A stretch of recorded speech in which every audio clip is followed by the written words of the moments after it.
Hi everyone, welcome to the technical feedback session covering the N211 mock exam that was written in October 2020. Our aim today is to give you some feedback and learning lessons from the mock exam and the marking experience with the aim of helping you improve in the final exam. The way we're going to do this is by looking at the general technique that one could adopt when approaching communication exams, and then we'll apply this technique to your mock exam questions, the letter and the presentation, and we'll go through what was required for these questions as well as some exam tips and errors to avoid. So this slide really distills the overall idea of communication in what we consider an actuarial context. You will be given information, some facts, some background, some notes.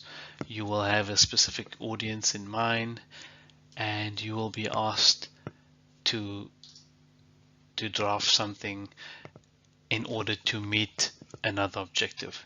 So generally, you are first of all given everything that you need. So that's the first takeaway here. Your context, the information given, the scenario, the notes from the examiner, everything is there for a reason. And you are given everything that you will need to answer this question. Now the question that's asked is generally quite broad. This XYZ is generally quite broad and will really mean answering a few sub-questions. So you may be asking yourself, such as, what are these sub-questions? Well, generally you need to read the context to find out. So if you are given a letter from a policyholder or someone else, and they are querying a few things, or they're asking a few things, or they are stating or making a few statements, it's likely you will have to address that as part of your communication back to them. So if they mention something, you may need to link back to that something in order to answer XYZ. So the important thing here is that there are marks available for answering those subpoints, and they need to be addressed. And what you can think of is all of these bits and pieces as forming a checklist. And your checklist will be the things that you need to answer and address as part of your answer. So not only do you have to follow this instruction that says draft a letter in order to explain XYZ. You've got, that's your overall objective, but in doing so, you need to be guided by the context and go through your checklist that you've now created on points that you need to address. And again, you also have to be guided by the notes that the examiner has given you, because he or she is indirectly guiding you. You're not expected to know everything in the context, which is why information is given to you.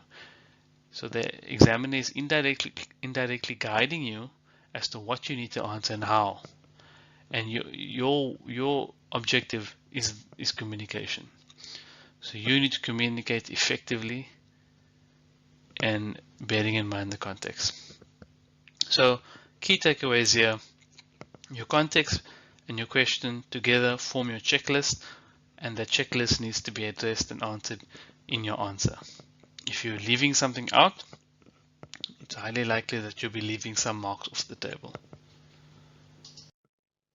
Question 1. So in question 1, you were asked to draft a letter. You received the letter and you were asked to draft a letter.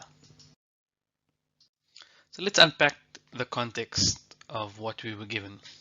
So you are a newly qualified actuary and you work for Big Green Life. You handle the technical queries.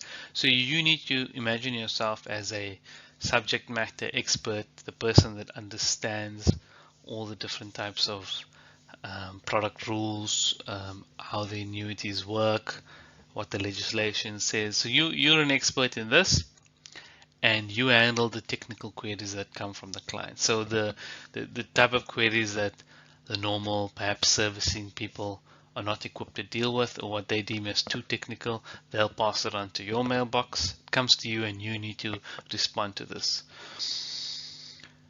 We've also got the other other people in the context. You've got the late wife. She was a member of the pension fund. She then retired. She started receiving benefits, and then she passed away. She left behind a widower, a spouse, and you received a letter from him. His letter basically tells you that he believes there's a mistake in his pension payment. So he's unhappy, he believes there's a mistake, and he wants answers. We've got the pension fund, but this doesn't really play a role. They've basically outsourced all the pension arrangements to Big Green Life, the life company, and then you've got some notes from the examiner which outline the key facts of the case. So you are asked to draft a letter to explain why the reduced benefits are correct. So that's your chief aim. So let's unpack each of these things, and what we can try and do is create a checklist of what we need to cover in our answer when we draft a letter to explain why the reduced benefits are correct. So the letter, we know that he's unhappy and he believes he's getting poor service. He believes that by his wife not taking the 1/3 cash option at retirement, he is getting a higher pension, a higher spouse's pension as a result. So the order in which you see this is the order you would have read it from the letter. He's told you that he's 22 years younger than his wife. In other words, he's telling you there's an age gap. He told you that he spoke to older widows whose pensions continued the same after their wives passed. So as a result, he believes that getting a 39% reduction is a mistake. He doesn't see a reason for this. Okay, he demands that this be addressed immediately. So overall, we have someone that is not happy. All of a sudden, his pension just dropped by 39%, which is quite a lot. He's spoken to other people. They say their pensions have stayed the same. So he doesn't understand why his pension didn't stay the same. Okay. What's important here is that everything he's told you is important. Okay. First off, he believes that his wife not taking the 1/3 option gives him a higher pension, which is not true, which I'll address later. He told you there's an age gap. He told you that he's spoken to older widowers. So immediately when you read that,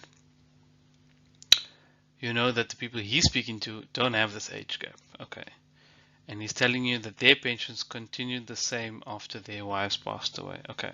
So you need to better understand why would their pensions stay the same. So that's something to keep at the back of your mind. Okay. Let's move on. Okay, you know that your role is to respond to technical queries, so you need to basically explain how the technical fund rules are applied in simple language for a non-technical audience, right? So what you're going to be doing is you're going to be explaining to this member how the rules apply in his case. We already know that his benefits are correct. You need to explain to him why they're correct. So you need to, number one, you can't use technical language.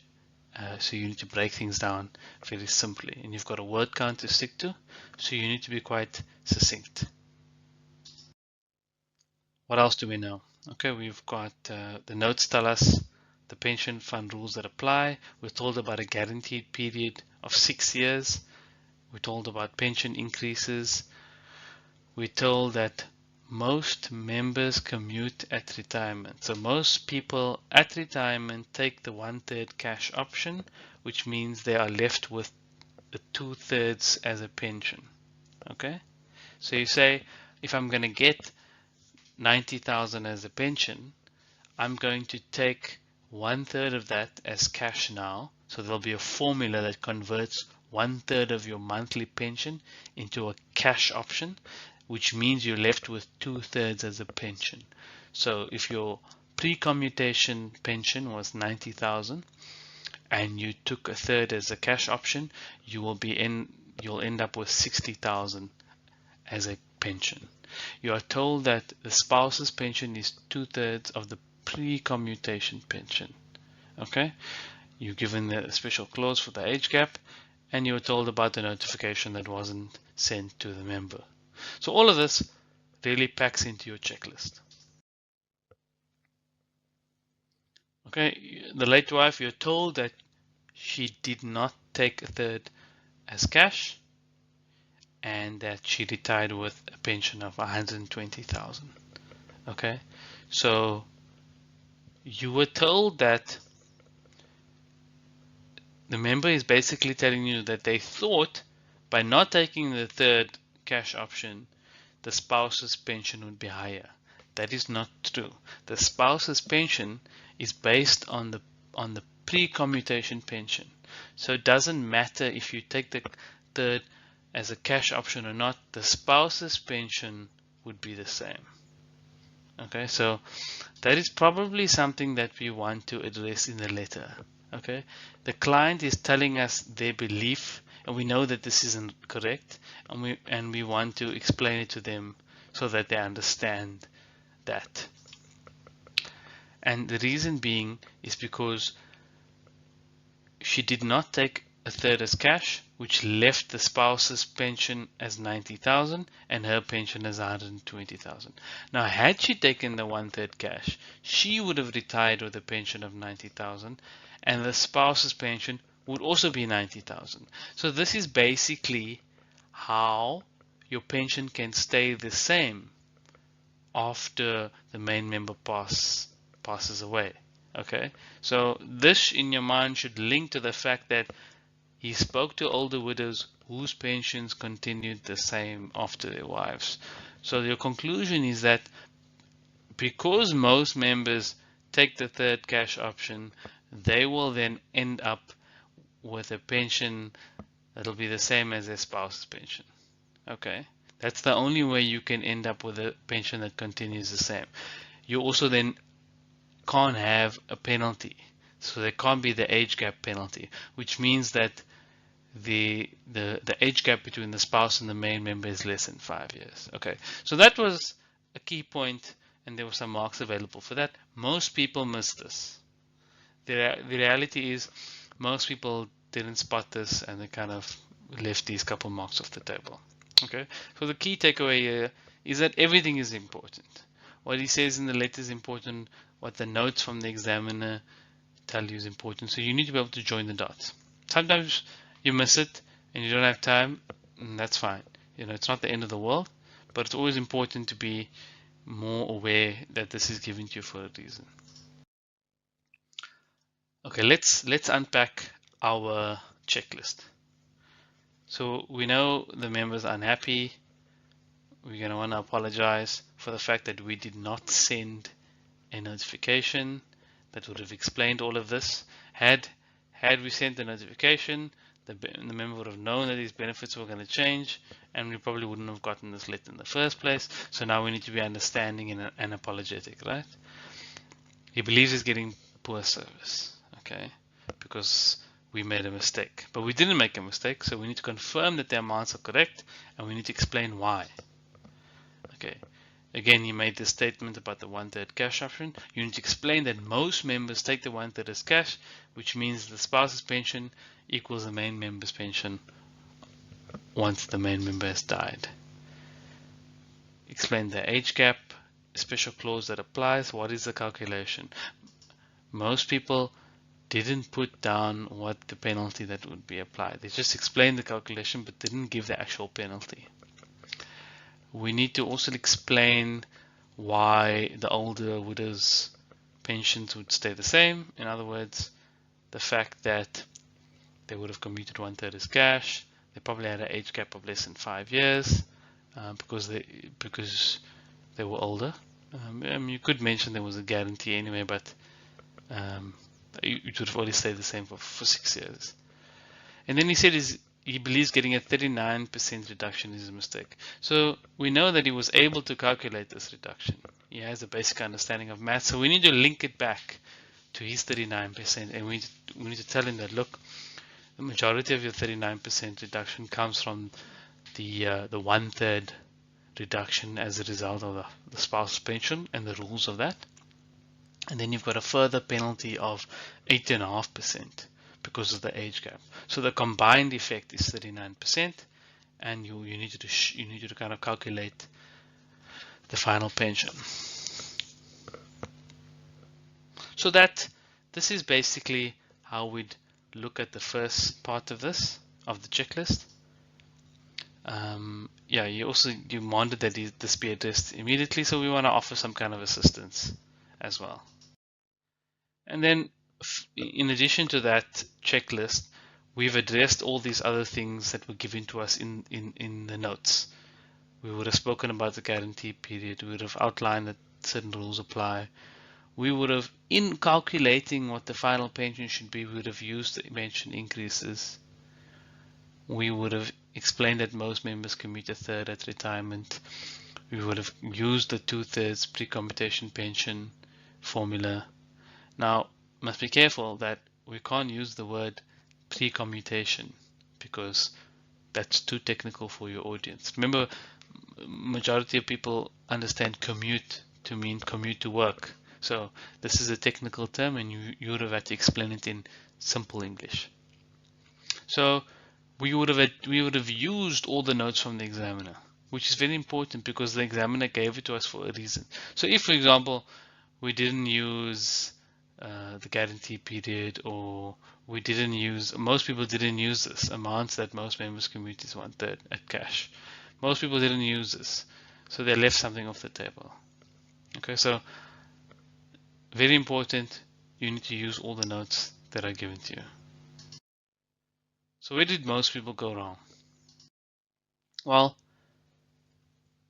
the biggest thing was extensive calculations. A lot of people showed full calculation steps and going through each increase year by year. Some people included graphs that weren't particularly useful, especially if the graphs didn't have any labels on the graphs. So you had to ask yourself, what would have been necessary and unnecessary? So clearly he wants to understand the 39% drop, so we needed to explain that. But we didn't need to go as far as putting in a table that showed him each of the increases every year. He didn't ask about the increases. He knows that the pension is increasing. He would have received an increasing pension every year for a couple of years. So that is not very useful. So don't include it directly in a table. You could mention that every year there are certain increases, and when we apply them we get to this number. It's not necessary for you to put all the increases in, and sometimes it's not even necessary to show all the calculation steps. So be careful about that.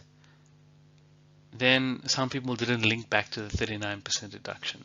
So because the member specifically mentioned that he got a 39% reduction and he doesn't understand why, he doesn't see a reason for this, we needed to almost link back to that to make sure that he was comfortable that the 39% reduction was well explained. Remember, part of your objective in communicating is ensuring that the client gets all the information that they need, that they do not need to request more information or write back and say, no, actually I still don't understand. So make sure to carefully address everything that needs to be, which is why the checklist is so important. The age gap, almost everyone explained the concept of the penalty, 0.5% for every year, different over 5 years, but they never stated that the penalty that applied was 8.5%. So if you explain that combined with the 1/3 reduction, combined impact would have been able to explain the 39%. And then technical language, people using words like pre-commutation and commute and things, which would be too technical for your audience.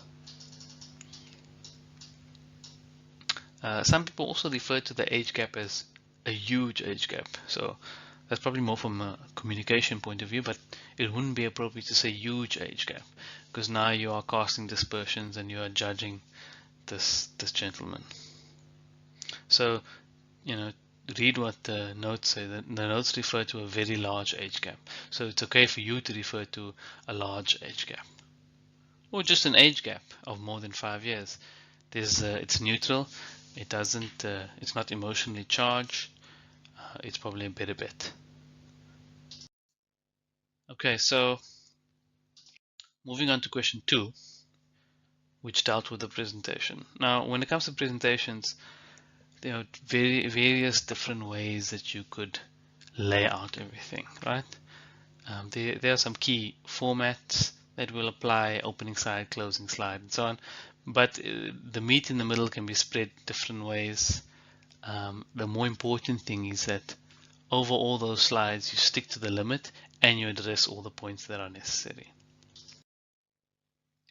Okay, so you were asked to deliver a presentation about annuity options at a retirement roadshow.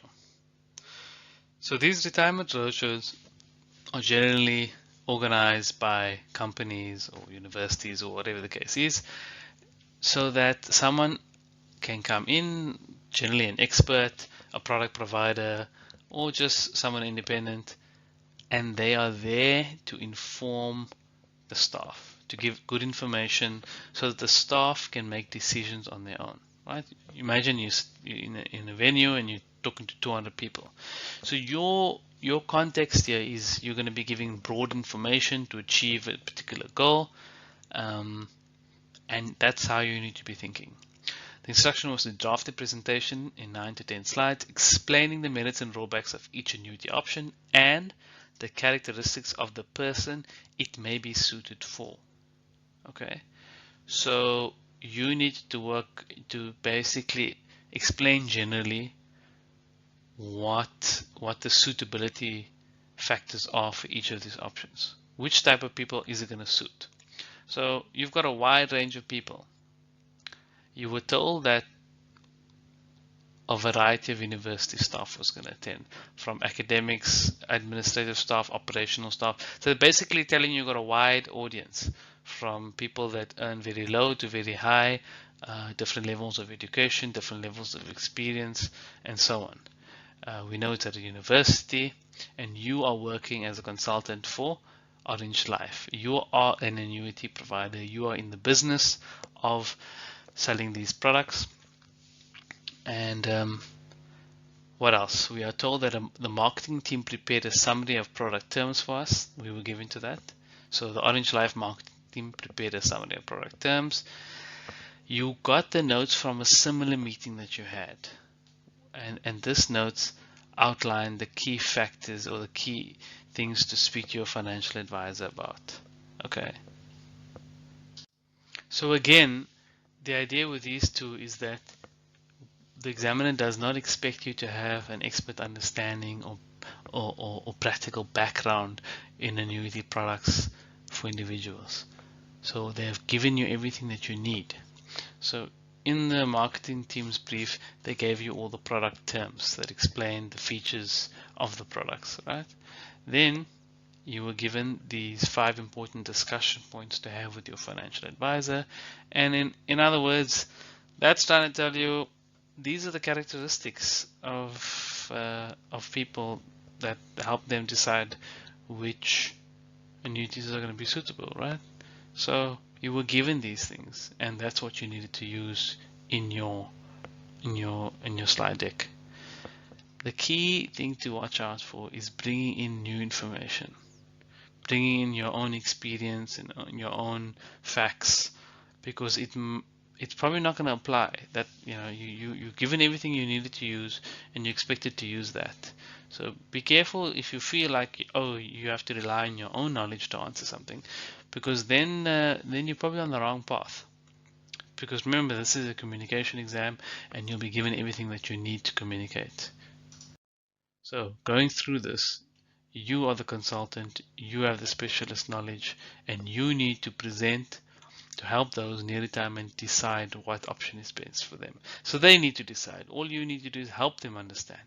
You need to outline what the legislation says, what the product features are, list what the merits and drawbacks of each option is, and you need to help them understand what things they need to consider to decide what option may be best suited for them. So overall, you need to help them choose, not choose for them. Okay.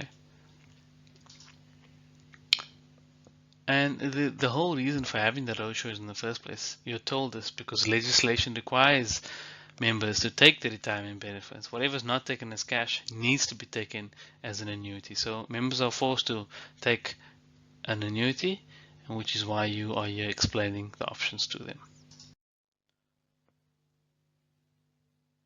We have a university with a wide range of staff, which means we need to appeal to a wide range of audience. So basically we can't be technical.